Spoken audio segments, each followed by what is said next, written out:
بسم اللہ الرحمن الرحیم۔ السلام علیکم ناظرین، اس ویڈیو میں ہم آپ کو بتائیں گے کہ نبی کریم صلی اللہ علیہ وآلہ وسلم جب طائف کے لوگوں کو اسلام کی دعوت دینے کے لیے گئے تو انہوں نے نبی کریم صلی اللہ علیہ وآلہ وسلم کے ساتھ کیا سلوک کیا۔ جب نجران کے یہ لوگ آپ صلی اللہ علیہ وآلہ وسلم سے بات کر چکے تو آپ نے انہیں اسلام کی دعوت دی، قرآن کریم کی کچھ آیت پڑھ کر سنائی۔ آیات سن کر ان کی آنکھوں میں آنسو آ گئے، ان کے دلوں نے اس کلام کی سچائی کی گواہی دے دی، چنانچہ فوراً ہی آپ صلی اللہ علیہ وآلہ وسلم پر ایمان لے آئے۔ ان لوگوں نے اپنی مذہبی کتابوں میں ان حضرت صلی اللہ علیہ وآلہ وسلم کی صفات اور خبریں پڑھ رکھی تھی، اس لیے آپ کو دیکھ کر پہچان گئے کہ آپ ہی آخری نبی ہیں۔ اس کے بعد یہ لوگ اٹھ کر جانے لگے تو ابو جاہل اور چند دوسرے قریشی سرداروں نے انہیں روکا اور کہا، خدا تمہیں رسوا کرے، تمہیں بھیجا تو اس لیے گیا تھا کہ تم یہاں اس شخص کے بارے میں معلومات حاصل کر کے انہیں بتاؤ، مگر تم اس کے پاس بیٹھ کر اپنا دین ہی چھوڑ بیٹھے۔ تم سے زیادہ احمق اور بے عقل قافلہ ہم نے آج تک نہیں دیکھا۔ اس پر نجران کے لوگوں نے کہا، تم لوگوں کو ہمارا سلام ہے، ہم سے تمہیں کیا واسطہ، تم اپنے کام سے کام رکھو، ہمیں اپنی مرضی سے کام کرنے دو۔ اللہ تعالیٰ نے سورۃ المائدہ میں اس کی تعریف بیان فرمائی۔ اس طرح قبیلہ ازد کے ایک شخص جس کا نام زمان تھا مکہ آئے۔ یہ صاحب جھاڑ پونچھ سے جنات کا اثر زائل کیا کرتے تھے۔ مکہ کے لوگوں کو انہوں نے یہ کہتے سنا کہ محمد پر جن کا اثر ہے۔ یہ سن کر انہوں نے کہا، اگر میں اس شخص کو دیکھ لوں تو شاید اللہ تعالیٰ اسے میرے ہاتھ سے شفا عطا فرما دے۔ اس کے بعد وہ آپ صلی اللہ علیہ وآلہ وسلم کی خدمت میں حاضر ہوئے۔ ان کا بیان ہے، میں نے آپ سے کہا، اے محمد، میں جھاڑ پونچھ سے علاج کرتا ہوں۔ لوگ کہتے ہیں کہ آپ پر جنات کا اثر ہے، اگر بات یہی ہے تو میں آپ کا علاج کر سکتا ہوں۔ اس کی بات سن کر آپ صلی اللہ علیہ وآلہ وسلم نے فرمایا، تمام تعریفیں اللہ ہی کے لیے ہیں، ہم اسی کی حمد و ثنا کرتے ہیں اور اسی سے مدد مانگتے ہیں۔ جسے اللہ تعالیٰ ہدایت فرماتا ہے اسے کوئی گمراہ نہیں کر سکتا، اور جسے اللہ تعالیٰ گمراہی نصیب کرتا ہے اسے کوئی ہدایت نہیں دے سکتا۔ میں گواہی دیتا ہوں کہ اللہ تعالیٰ کے سوا کوئی معبود نہیں، اس کا کوئی شریک نہیں، اور میں گواہی دیتا ہوں کہ محمد صلی اللہ علیہ وسلم اللہ کے رسول ہیں۔ انہوں نے آپ کی بات سن کر کہا، یہ کلمات میرے سامنے دوبارہ پڑھیے۔ آپ نے کلمہ شہادت 3 مرتبہ دہرایا، تب انہوں نے کہا، میں نے کاہنوں کے کلمات سنے ہیں، جادوگروں اور شاعروں کے بھی کلمات سنے ہیں، مگر آپ کے ان کلمات جیسے کلمات کبھی نہیں سنے۔ اپنا ہاتھ لائیے، میں اسلام قبول کرتا ہوں۔ چنانچہ زمان رضی اللہ عنہ نے اسی وقت آپ کے ساتھ بیعت کی۔ آپ نے فرمایا، اپنی قوم کے لیے بھی بیعت کرتے ہو؟ جواب میں انہوں نے کہا، ہاں، میں اپنی قوم کے لیے بھی بیعت کرتا ہوں۔ اسی طرح یہ صاحب جو آپ پر سے جنات کا اثر اتارنے کی نیت سے آئے تھے، خود مسلمان ہو گئے۔ ایسے اور بھی بہت سے واقعات پیش آئے۔ نبی کریم صلی اللہ علیہ وآلہ وسلم کی نبوت کو 10 سال کا عرصہ گزر چکا تو آپ کی زوجہ محترمہ حضرت خدیجہ رضی اللہ عنہا انتقال کر گئیں۔ ان سے چند دن پہلے ابو طالب فوت ہو گئے تھے۔ حضرت خدیجہ الکبریٰ رضی اللہ عنہا کو حجون کے قبرستان میں دفن کیا گیا۔ آپ صلی اللہ علیہ وآلہ وسلم خود ان کی قبر میں اترے۔ انتقال کے وقت حضرت خدیجہ رضی اللہ عنہا کی عمر 65 سال۔ اس سال کو غم کا سال قرار دیا گیا، کیوں نہ کہ ہر موقع پر ساتھ دینے والی 2 ہستیاں اس دنیا سے رخصت ہو گئی تھی۔ آپ ہر وقت غمگین رہنے لگے، گھر سے بھی کم نکلتے تھے۔ حضرت خدیجہ رضی اللہ عنہا شادی کے بعد 25 سال تک آپ کے ساتھ رہی۔ اتنی طویل مدت تک آپ کا اور ان کا ساتھ رہا۔ ابو طالب جب بیمار ہوئے تو آپ صلی اللہ علیہ وسلم ان سے ملنے کے لیے آئے۔ اس وقت قریش کے سردار بھی وہاں موجود تھے۔ آپ نے چچا سے فرمایا، چچا لا الہ الا اللہ پڑھ لیجئے تاکہ میں قیامت کے دن آپ کی شفاعت کر سکوں۔ اس پر ابو طالب نے کہا، خدا کی قسم بھتیجے، اگر مجھے یہ خوف نہ ہوتا کہ میرے بعد لوگ تمہیں اور تمہارے خاندان والوں کو شرم اور عار دلائیں گے اور قریش یہ کہیں گے کہ میں نے موت کے ڈر سے یہ کلمے کہہ دیے، تو میں یہ کلمہ پڑھ کر ضرور تمہارا دل ٹھنڈا کرتا۔ میں جانتا ہوں تمہاری یہ کتنی خوشی ہے کہ میں کلمہ پڑھ لوں، مگر میں اپنے بزرگوں کے دین پر مرتا ہوں۔ اس پر یہ آیت نازل ہوئی، آپ جسے چاہیں ہدایت دے سکتے ہیں، بلکہ جسے اللہ چاہے ہدایت دیتا ہے، اور ہدایت پانے والوں کا علم بھی اسی کو ہے۔ اس طرح ابو طالب مرتے دم تک کافر ہی رہے، کفر پر ہی مرے۔ حضرت عباس رضی اللہ عنہ فرماتے ہیں میں نے ایک مرتبہ رسول اللہ صلی اللہ علیہ وآلہ وسلم سے پوچھا، اے اللہ کے رسول، ابو طالب ہمیشہ آپ کی مدد اور حمایت کرتے رہے، کیا اس سے انہیں آخرت میں فائدہ پہنچے گا؟ جواب میں آپ صلی اللہ علیہ وآلہ وسلم نے ارشاد فرمایا، ہاں، مجھے اس کی قیامت کے دن کی حالت دکھائی گئی، میں نے انہیں جہنم کے اوپر والے حصے میں پایا، ورنہ وہ جہنم کے نیچے والے حصے میں ہوتے۔ ابو طالب کے مرنے کے بعد آپ صلی اللہ علیہ وآلہ وسلم نے فرمایا، خدا کی قسم میں اس وقت تک آپ کے لیے مغفرت کی دعا کرتا رہوں گا جب تک کہ مجھے اللہ تعالیٰ اس سے نہ روک دے۔ پیغمبر کو اور دوسرے مسلمانوں کو جائز نہیں کہ وہ مشرکین کے لیے مغفرت کی دعا مانگے، اگرچہ وہ رشتہ دار ہی کیوں نہ ہو، اور اس امر کو ظاہر ہو جانے کے بعد یہ لوگ دوست کی ہیں۔ اس سے یہ ثابت ہوا کہ ابو طالب ایمان پر نہیں مرے۔ حضرت خدیجہ رضی اللہ عنہ کا انتقال رمضان کے مہینے میں ہوا۔ ان کی وفات کے چند ماہ بعد آپ نے حضرت سعود بن زمیہ رضی اللہ عنہ سے شادی فرمائی۔ آپ سے پہلے ان کی شادی ان کے چچے کے بیٹے سکران رضی اللہ عنہ سے ہوئی تھی۔ حضرت سکران رضی اللہ عنہ دوسری ہجرت کے حکم کے وقت ان کے ساتھ حبشہ ہجرت کر گئے تھے، پھر مکہ واپس آ گئے۔ ان کے کچھ عرصے بعد انتقال ہو گیا۔ جب حضرت سودا رضی اللہ عنہ کی عدت کا زمانہ پورا ہو گیا تو آپ صلی اللہ علیہ وآلہ وسلم نے ان سے نکاح فرمایا۔ اس نکاح سے پہلے حضرت سودا رضی اللہ عنہ نے ایک عجیب خواب دیکھا تھا۔ انہوں نے اپنے شوہر سکران رضی اللہ عنہ سے بھی یہ خواب بیان کیا۔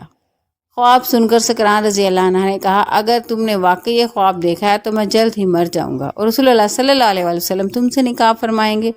دوسری رات انہوں نے پھر خواب دیکھا کہ وہ لیٹی ہوئی ہیں، اچانک چاند آسمان سے ٹوٹ کر ان کے پاس آ گیا ہے۔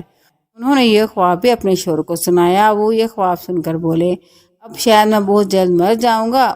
اسی دن حضرت سکران رضی اللہ عنہ انتقال کر گئے۔ شوال کے مہینے میں ان حضرت صلی اللہ علیہ وآلہ وسلم نے حضرت عائشہ رضی اللہ عنہ سے نکاح فرمایا۔ ابو طالب کے انتقال کے بعد قریش کھل کر سامنے آ گئے۔ ایک روز انہوں نے آپ کو پکڑ لیا، ہر شخص آپ کو اپنی طرف کھینچنے لگا اور کہنے لگا، یہ تو وہی ہے جس نے ہمارے اتنے سارے معبودوں کو ایک معبود بنا دیا ہے۔ ایسے میں حضرت ابوبکر صدیق رضی اللہ عنہ تڑپ کر یکدم آگے آئے، اس بھیڑ میں گھس گئے، کسی کو انہوں نے مار کر ہٹایا، کسی کو دھکا دیا۔ وہ ان لوگوں کو آپ سے ہٹاتے جاتے اور کہتے جاتے، کیا تم ایسے شخص کو قتل کرنا چاہتے ہو جو یہ کہتا ہے میرا رب اللہ ہے؟ اس پر وہ لوگ حضرت ابوبکر رضی اللہ عنہ پر ٹوٹ پڑے اور انہیں اتنا مارا کہ وہ مرنے کے قریب ہو گئے۔ وہ شاید حضور صلی اللہ علیہ وآلہ وسلم کی خیریت معلوم کی، پتہ چلا کہ خیریت سے ہیں تو اپنی تکلیف کو بھول گئے۔ شوال 10 نبوی میں حضور کریم صلی اللہ علیہ وآلہ وسلم طائف تشریف لے گئے۔ اس سفر میں صرف آپ کے غلام حضرت زید بن حارث رضی اللہ عنہ ساتھ تھے۔ طائف میں ثقیف کا قبیلہ آباد تھا۔ آپ یہ اندازہ کرنے کے لیے طائف تشریف لے گئے کہ قبیلہ ثقیف کے دلوں میں بھی اسلام کے لیے کچھ گنجائش ہے یا نہیں۔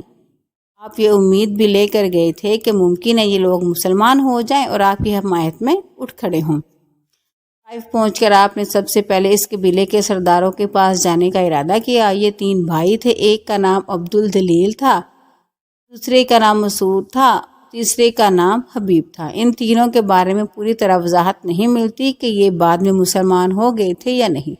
بہرحال آپ نے ان تینوں سے ملاقات کی، اپنے آنے کا مقصد بتایا، اسلام کے بارے میں بتایا، انہیں اسلام کی دعوت دینے کے ساتھ مخالفوں کے مقابلے میں ساتھ دینے کی دعوت دی۔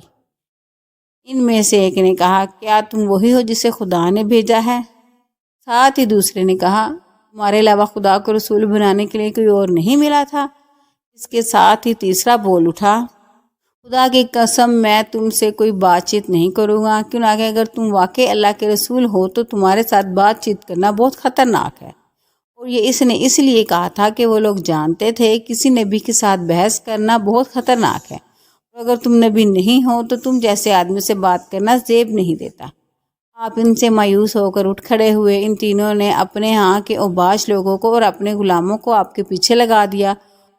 وہ آپ کے گرد جمع ہو گئے۔ راستے میں بھی دونوں طرف لوگوں کا ہجوم ہو گیا۔ جب آپ ان کے درمیان سے گزرتے تو وہ بدبخت ترین لوگ آپ صلی اللہ علیہ وسلم پر پتھر برسانے لگے، یہاں تک کہ آپ جو قدم اٹھاتے اس پر پتھر مارتے۔ آپ کے دونوں پاؤں لہولہان ہو گئے، آپ کے جوتے خون سے بھر گئے۔ چاروں طرف پتھر مارے گئے تو تکلیف کی شدت سے آپ بیٹھ گئے۔ ان بدبخت اوباشوں نے آپ کی بغلوں میں بازو ڈال کر آپ کو کھڑا ہونے پر مجبور کر دیا۔ یوں ہی آپ نے چلنے کے لیے قدم اٹھائے، وہ پھر پتھر برسانے لگے۔ ساتھ میں وہ ہنستے رہے اور کہکے لگاتے رہے۔ زید بن حارث رضی اللہ عنہ کا یہ حال تھا کہ وہ آپ کو پتھروں سے بچانے کے لیے خود کو ان کے سامنے کر رہے تھے۔ اس طرح وہ بھی لہولہان ہو گئے، لیکن اس حالت میں بھی انہیں آپ صلی اللہ علیہ وسلم کی فکر تھی، اپنی کوئی پرواہ نہیں تھی۔ ان کے اتنے زخم آئے کہ سر پھٹ گیا۔ آخر آپ صلی اللہ علیہ وسلم اس بستی سے نکل کر ایک باغ میں داخل ہو گئے۔ اس طرح ان بدبخت ترین لوگوں سے چھٹکارا ملا۔ آپ اور زید بن حارث رضی اللہ عنہ اس وقت تک زخموں سے بالکل چور ہو چکے تھے اور بدن لہولہان تھے۔ آپ ایک درخت کے سائے میں بیٹھ گئے۔ آپ نے اللہ سے دعا کی، اے اللہ، میں اپنی کمزوری، لاچاری اور بے بسی کی تجھ سے فریاد کرتا ہوں۔